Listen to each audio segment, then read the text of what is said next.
You know, I really get a big kick out of listening to my Democrat colleagues when they talk about spending all this money on infrastructure and how we're not spending enough and how we need to come up with another stimulus bill.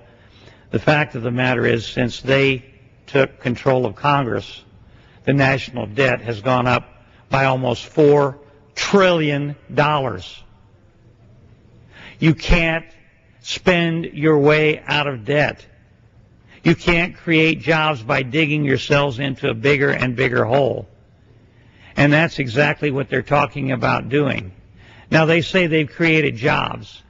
They said that unemployment would not go above 8%. And they say they've created or saved 2 million jobs or thereabouts. The fact of the matter is 7 million jobs have been lost. Lost. 7 million jobs have been lost.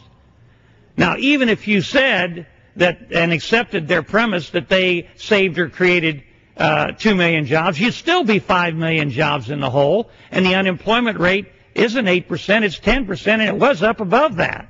And I believe it probably will get there again.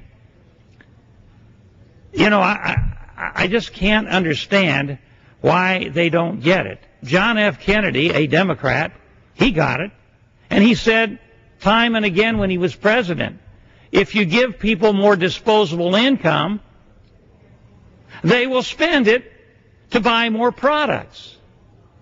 And if you give more income back to business and industry through tax cuts, as I was just talking about with individuals, that will give them more money for investment and to hire employees. And if people and industry go out and spend that tax cut, then they're going to have to produce more products, more refrigerators, more cars, more vacuum sweepers, whatever it is.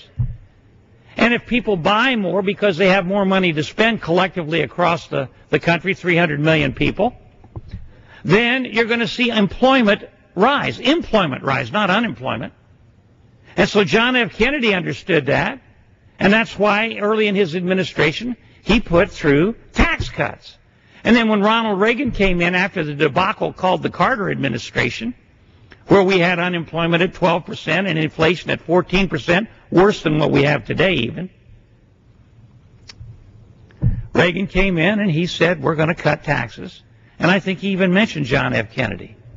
And so Reagan, we're going to cut taxes instead of raising taxes. And so they cut taxes. And we worked our way out of a very severe recession. And we created millions of jobs and had an economic expansion that lasted 20 years because we cut taxes and gave people their money back to them, some of it, and we gave business and industry some of their money back so they could make investment. That's the way you do it. And yet the Democrats and the Obama administration are talking about the tax cuts that were put into place early in the Bush administration. They want to let them expire this year, which is going to be a drain on the economy, take more money out of people's pockets, more money out of business and industry, and exacerbate the economy, the economic problems we're facing. And so when I hear my colleagues come down, I love to listen to their rhetoric. Their logic eludes me, though, because you're not going to solve the unemployment problems or the economic problems in this country by loading more debt and more taxes on the backs of the American people. You're going to cause the future generations to look back at us and say, why did you do that to us?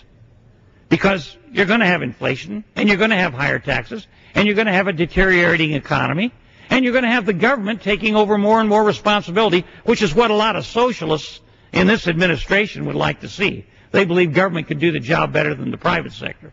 Obviously, most Americans don't agree with that if you look at the polls lately just on the health care bill alone. So I'd just like to say to my colleagues, Mr. Speaker, that if we're serious about solving the economic problems, let's take a look at history. Let's look at what they did in the Kennedy administration. Let's look at what they did in the Reagan administration. And let's say we're going to extend the tax cuts. We're going to cut taxes further right now because it'll give people more disposable income, give more money for business and industry to invest, and people in industry will buy more. Therefore, they'll produce more products, and more people will go back to work, and you'll lower the unemployment rate. The unemployment rate today is not 10%, incidentally. There's a lot of people who have been getting unemployment checks that aren't included anymore. It's more like 15 to 17%, and this administration is responsible for it.